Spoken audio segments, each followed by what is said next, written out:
Baik, selamat pagi, selamat siang, dan selamat sore kepada Bapak Ibu investor dan juga teman-teman sekalian. Kami dari kelompok 6 akan mempresentasikan mengenai diskusi kami, yaitu perencanaan pembangunan pada salah satu wisata yang ada di daerah istimewa Yogyakarta, yaitu Taman Sari, Yogyakarta. Namun sebelum kami mulai presentasi, izinkan kami untuk memperkenalkan diri terlebih dahulu.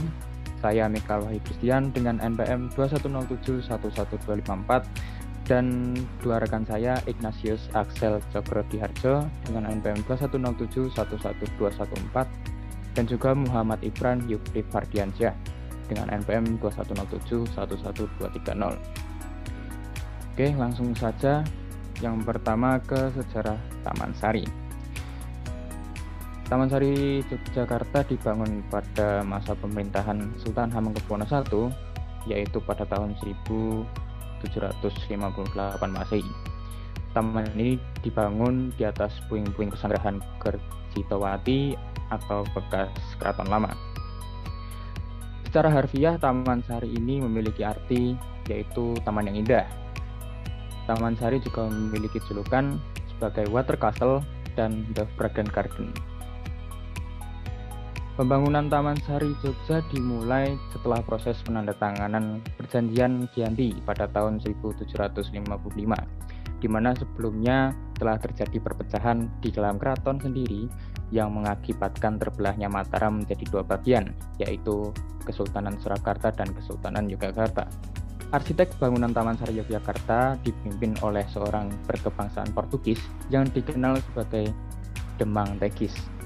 Sehingga bangunan dari Taman Sari Yogyakarta dominan bergaya Portugis meski tak terlepas dari simbol-simbol Jawa. Next. Lalu untuk tujuan pembangunan Taman Sari. Sebelum kita membahas mengenai tujuan pembangunan Taman Sari Jogja dibangun di atas lahan seluas 10 hektar lebih dengan memiliki 57 bangunan yang indah dan kokoh. Bangunan tersebut meliputi kolam pemandian, danau buatan beserta pulaunya, lorong bawah tanah, kanal air, jembatan gantung, dan beberapa bangunan lainnya. Taman Sari ini memiliki fungsi pertahanan dan fungsi religi. Untuk fungsi pertahanan sendiri tampak pada tembok keliling yang tebal dan tinggi, gerbang yang dilengkapi tempat penjagaan, dan tulak bala sebagai tempat menaruh persenjataan. Lalu untuk fungsi religi ditujukan dari adanya bangunan Sumur Gumuling dan Pulau Panempung. Kedua bangunan tersebut difungsikan oleh Sultan sebagai tempat untuk beribadah dan bermeditasi. Kedua bangunan ini berada di tengah kolam Segaran. Baik, Bapak Ibu sekalian, di sini saya akan menjelaskan rumusan yang masalah pada Taman Sari. Yang pertama, adanya pungutan liar di komplek Taman Sari. Jika melihat review atau ulasan dari pengunjung Taman Sari, pungutan liar terjadi saat pemesanan tiket. Wisatawan yang mengunjungi Taman Sari dikenai biaya yang lebih besar dari biaya aslinya. Yang kedua, berkurangnya jumlah penduduk akibat pandemi COVID. Di masa pandemi, banyak warga dan masyarakat yang takut untuk berpergian. Kondisi ini membawa dampak negatif di dunia pariwisata, termasuk di Taman Sari. Kurangnya papan informasi yang menjelaskan topik seputar Taman Sari secara singkat.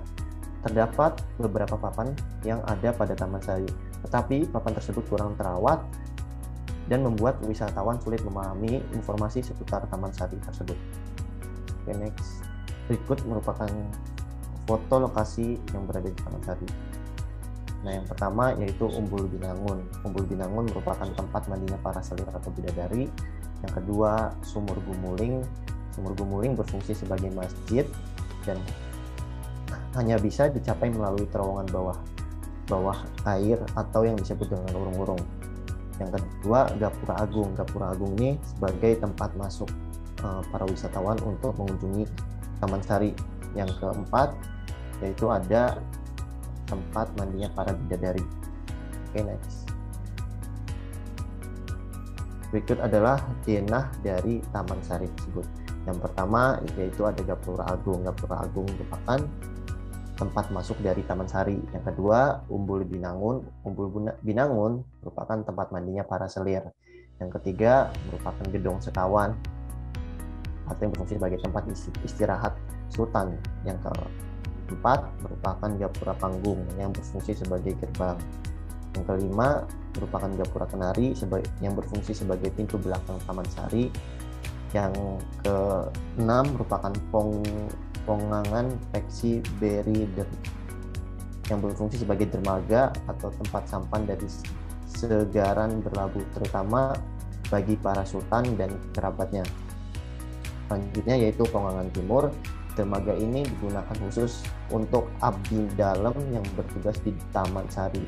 Selanjutnya ada Pulau Panembung, tempat sultan berkontemplasi dan bermeditasi dan memohon kepada Yang Maha Kuasa. Selanjutnya ada Pulau Kenanga. Pulau Kenanga ini dimanfaatkan untuk kerabat kerajaan untuk bermain sampan. Selanjutnya ada Sumur Gumuling yang berfungsi sebagai masjid, hanya bisa dicapai melalui terowongan bawah air atau yang disebut dengan urung-urung. Selanjutnya ada Gedong Carik yang berfungsi sebagai jalan masuk ke Paserean Ledok Sari. Selanjutnya ada Gedong Madaran yang berfungsi sebagai dapur tempat untuk sultan dan keluarganya. Selanjutnya ada Gedong Ledok Sari, tempat di mana sultan beristirahat. Selanjutnya Gapura Umbul Sari merupakan pintu masuk ke arah Pasir Taman Umbul Sari. Oke, next. Selanjutnya potensi pengembangan yang bisa dikembangkan pada Taman Sari. Yang pertama yaitu online ticket reservation. Tujuan dibuatnya online ticket reservation merupakan untuk mencegah atau mengurangi potensi pungutan liar ketika membeli tiket secara langsung atau on the spot. Yang kedua yaitu COVID prevention. Di masa pandemi ini tentunya fasilitas penunjang protokol kesehatan sangat dibutuhkan seperti disinfektan, alat ukur suhu, dan sebagainya. Yang ketiga yaitu denah wilayah atau short description yang bertujuan untuk memberikan informasi singkat mengenai informasi seputar Taman Sari Yogyakarta. Oke, next.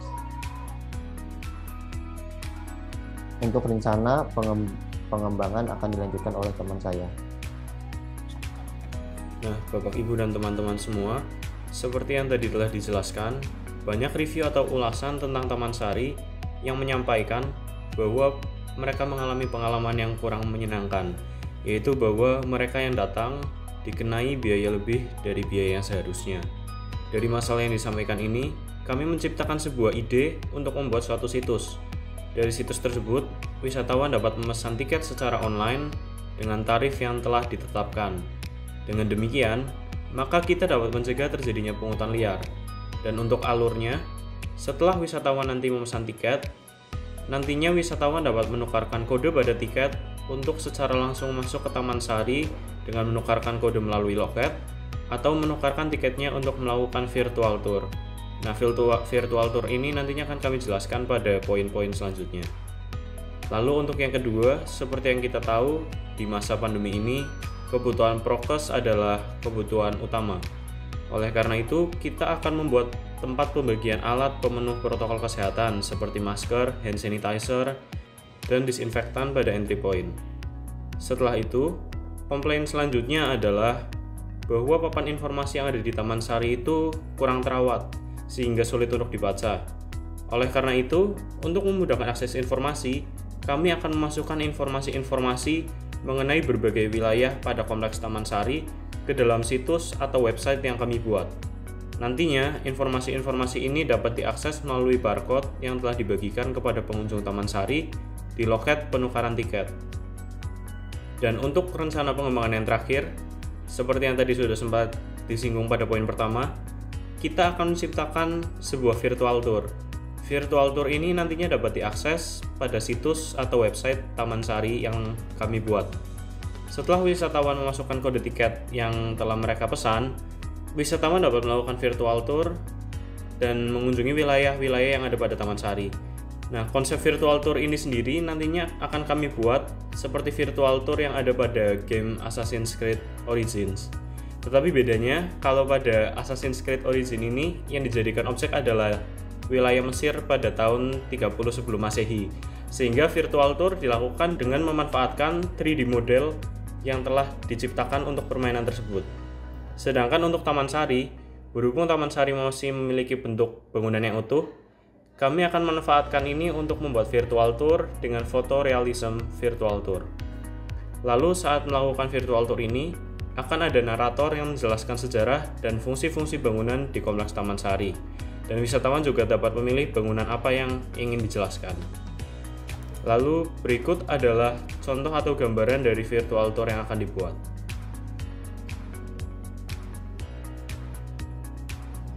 Berikut adalah tata letak yang nantinya akan kami pakai untuk, seperti yang telah kami sampaikan tadi, COVID prevention dan online ticket reservation check-in. Nantinya online ticket reservation check-in ini akan kami letakkan di depan gapura panggung sebagai lokasi untuk masuk ke dalam Taman Sari, dan COVID prevention akan kami letakkan di belakang loket tiket tersebut. Dan untuk penutup, kami akan mengutip kalimat dari Marcus Garvey yang kalau kita artikan adalah artinya bahwa kita sebagai masyarakat dari negara Indonesia yang terkenal akan budayanya, kita harus bisa mengenal dan mengembangkan dasar-dasar budaya serta melestarikan budaya yang tumbuh dan berkembang sejak dulu. Karena kita merupakan masyarakat yang dapat dianalogikan sebagai pohon dengan dasar budaya sebagai akarnya. Demikian presentasi dari kami. Kami memohon maaf yang sebesar-besarnya bila terdapat kesalahan pada presentasi maupun kata-kata yang kami gunakan dalam penyampaiannya. Terima kasih.